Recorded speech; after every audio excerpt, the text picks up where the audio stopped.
The sun hung low over the Dakota plains that September afternoon, and Samuel Crawford wiped the dust from his weathered hands as he surveyed the fence line that needed mending before winter came.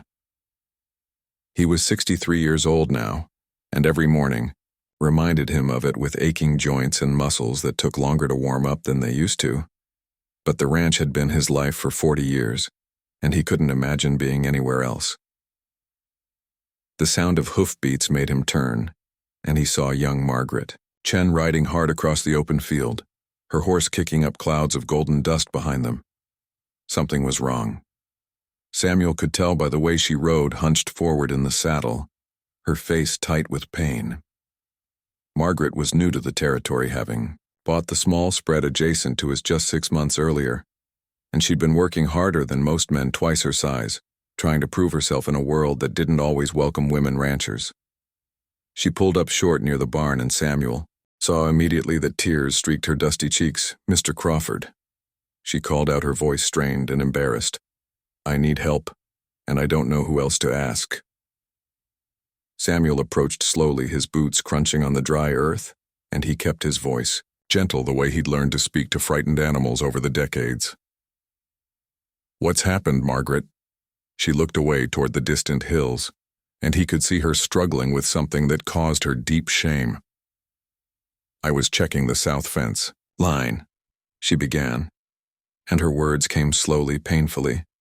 "There's barbed wire down there from the old property markers, and I was trying to clear it myself. Being stubborn, I suppose."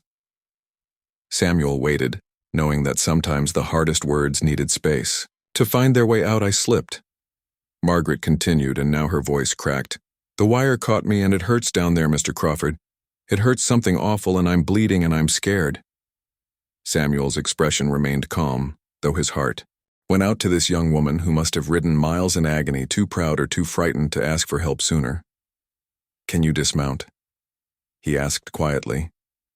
Margaret nodded, but when she tried to swing her leg over the saddle, she gasped and nearly fell. Samuel caught her, gently steadying her with hands that had delivered countless foals and calves over the years, hands that knew how to be strong and tender at the same time. "Easy now," he said. "Let's get you inside where I can see what we're dealing with," helped her into the ranch house, and Margaret's face burned with humiliation as Samuel guided her to the kitchen where the light was best.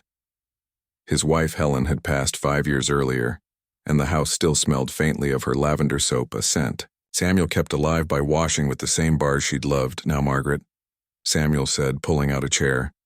"I know this is uncomfortable, and if you'd rather, I can ride for Doc Morrison in town, but that's a 2-hour round trip, and from what you're describing, we need to tend to this wound soon to prevent infection." Margaret sat down carefully, and fresh tears spilled down her cheeks. "I can't afford the doctor," she admitted. "I spent everything I had on the land and the cattle, and I'm barely making it as it is." Samuel nodded, understanding completely how thin the margins were for small ranchers, especially in these changing times. "I've patched up more injuries than I can count," he said gently. "Cows, horses, and yes, people too, including myself more times than I'd like to remember, but I won't do anything without your permission, and I'll be as respectful as possible." He paused and looked at her with eyes that held nothing but kindness. "You're hurt, Margaret, and you need help, and sometimes accepting help is the bravest thing we can do." She looked at him, then really looked at him, and saw a man who'd lived long enough to understand that life sometimes put people in vulnerable positions, that dignity wasn't about never needing help, but about how we treated each other when help was needed. "Okay," she whispered. Samuel washed his hands thoroughly with the strong soap Helen had always insisted on, and he gathered clean towels and the medical supplies he kept in the cabinet, supplies that had served him well over the years. "I'm going to be as quick and clinical as possible," he said, "just like if you were a mare who'd gotten tangled in wire, which happens more often than you'd think." His matter-of-fact tone helped Margaret relax slightly, and she appreciated that he wasn't making this more awkward than it already was.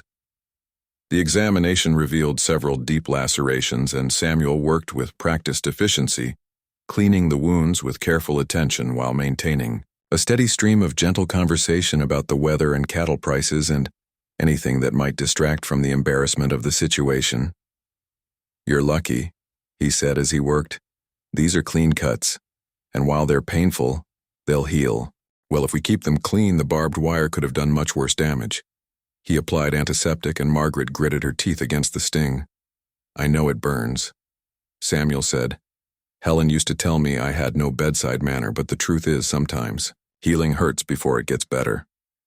He bandaged the wounds with gentle hands and then stepped back, giving Margaret space to adjust her clothing. You'll need to rest for a few days, he said, turning away to wash his hands again. And keep those dressings clean. I'll give you extra bandages and antiseptic to take home. Margaret stood slowly, testing her weight, and while she was still sore, the sharp agony had subsided to a manageable ache. Mr. Crawford, she began, but he held up his hand. Samuel, he corrected. And you don't need to thank me, Margaret. We're neighbors, and neighbors help each other. But Margaret shook her head. You don't understand, she said. I've been to 3 different ranchers since I moved here asking to borrow equipment or buy hay, or get advice, and every single one of them looked at me like I was crazy for thinking a woman could run a ranch alone. They either ignored me or tried to buy my land for pennies on the dollar. She wiped her eyes with the back of her hand. I thought about going to them today when I got hurt, but I was so afraid they'd use it against me somehow, that they'd see my injury as proof that I'm not strong enough, that women don't belong out here. Samuel poured 2 glasses of water from the pitcher and handed her one. Sit down, Margaret, he said. Let me tell you something. They sat at the kitchen table, and Samuel's voice took on the quality of someone sharing hard-won wisdom. I've lived a long time, he began. And one thing I've learned is that strength isn't about never getting hurt or never needing help. Strength is about having the courage to be vulnerable when you need to be, and the wisdom to know that we all need each other.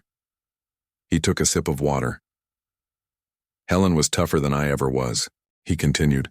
She could work longer hours, endure more pain, and make harder decisions, but she also knew when to ask for help, and she taught me that there's no shame in it. Margaret listened quietly. The men who turned you away, they're afraid. Samuel said, they're afraid of change, afraid of having their ideas about how the world should work challenged, and that fear makes them small and cruel. He looked at her directly. But you're not small, Margaret. You rode miles in pain to ask for help. You're trying to build something good on that land, and you're doing it with courage and determination. Those are the qualities that matter, not whether you're a man or a woman. Margaret felt something loosen in her chest, a knot of tension and shame that had been there since she'd arrived in Dakota. My father had a ranch in California, she said quietly. He taught me everything about cattle and horses and land management. And when he died, he left the ranch to my brother, even though I was the one who worked it day and night my whole life. Samuel nodded, understanding the injustice without needing it explained. So I sold everything I inherited, which wasn't much, and I came here to start over, to prove that I could do this on my own. But every day is so hard, Samuel, not just the work, but the way people look at me, the way they assume I'll fail. Some of them will always assume that, Samuel said gently. But some of us know better, and we're the ones who matter. He stood and pulled out a piece of paper. I'm going to write down how to care for those wounds, he said. And I want you to come back in 3 days so I can check on the healing. If you see any signs of infection, redness, swelling, fever, you come straight here day or night. Understood? Margaret nodded. And one more thing. Samuel added, that south fence line of yours borders my property. I need to clear out that old barbed wire anyway for my own cattle, so how about we make a day of it? Once you're healed up, we'll work together and get it done properly. I can't ask you to do that, Margaret protested. You're not asking, Samuel said with a slight smile. I'm offering, and there's a difference. Helen used to say that the whole point of getting old is that you finally have enough wisdom to know what matters, and what matters is being kind to each other. He helped Margaret back to her horse and made sure she could ride comfortably before letting her go. Slow and steady, he instructed. Your horse knows the way home, and you just focus on sitting easy in that saddle. Margaret looked down at him from horseback, and her eyes were bright with unshed tears, but this time they were different tears. Thank you, Samuel, she said, for everything, for not making me feel ashamed. Samuel touched the brim of his hat. You have nothing to be ashamed of, Margaret, nothing at all. He watched her ride away at a careful pace, and then he turned back to his own work. But his mind stayed on the young woman and the courage it had taken for her to ask for help. 3 days later, Margaret returned, and Samuel checked her wounds with the same professional care he'd shown before. Healing beautifully. He announced, "Why?"